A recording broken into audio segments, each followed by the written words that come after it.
Good evening and welcome.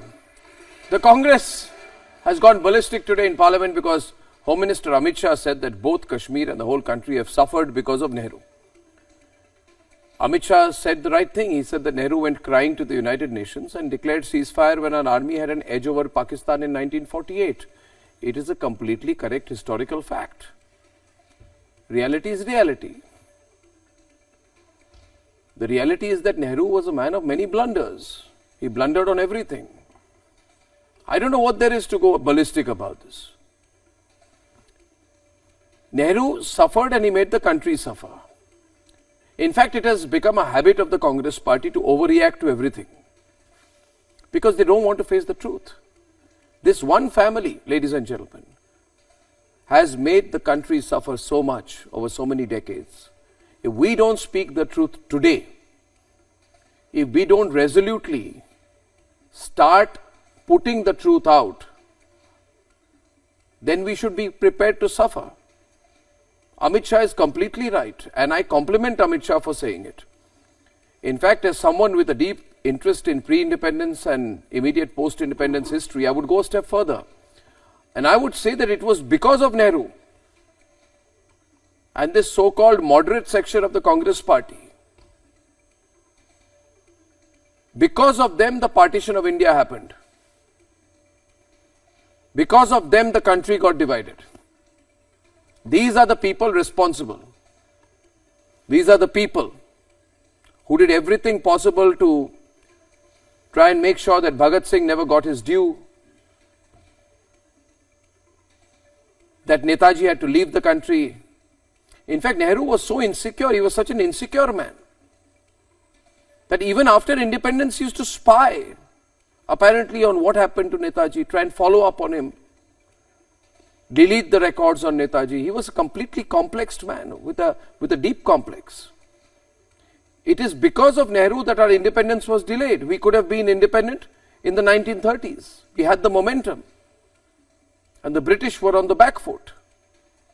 But series of blunders. First, Mahatma Gandhi openly supporting the recruitment of Indians for the First World War. Why? I have never understood why Gandhi supported.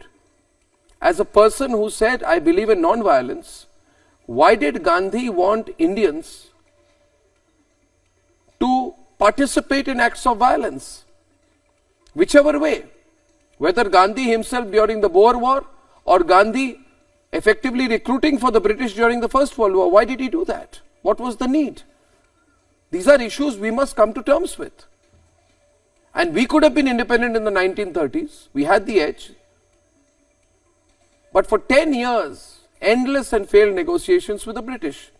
Now you will say, why are you going back on now? You should be talking today about the election result that happened day before yesterday. I'll talk about that. I spent a whole day on that. You should be talking about the economy. I'll talk about that. We had a whole economic summit yesterday. We spoke about the economy all day. But I do not believe that this cover-up of history can happen anymore. It is because of Nehru that Sheikh Abdullah's demand of 370 was accepted. Now, why isn't there a chapter on this in our history books? Ladies and gentlemen, the present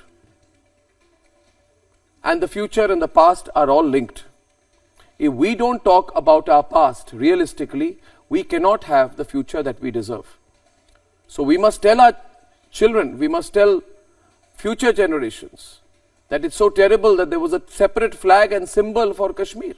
Why was it there? Because Sheikh Abdullah and Nehru decided for the future of India. Just imagine two people, one a very insecure man, one a man with his own agenda, Sheikh Abdullah, sit together and decide the future of the country. It was because of Nehru, ladies and gentlemen, that India is not a permanent member of the UN Security Council. And we must tell the future generations, you must tell your children, your grandchildren, you must tell them that today we are working so hard, we are building our economy, we are becoming stronger, we are building our strategic depth. It is so difficult. Narendra Modi is really trying hard to make India a member of the UN Security Council. And it's a huge effort. But do we think that it was Nehru who was so much in love with China that he said, no, let the Chinese come with me, I don't feel good, let the Chinese come first, I don't want to go first. It is because of these mistakes. And frankly, I don't care. People say, well, Nehru suffered for his mistakes. That is his own personal problem. I don't care about it. The fact, what I care about is, he made the country suffer for it. 1947 to 1964, ladies and gentlemen, so many blunders. Debate number one.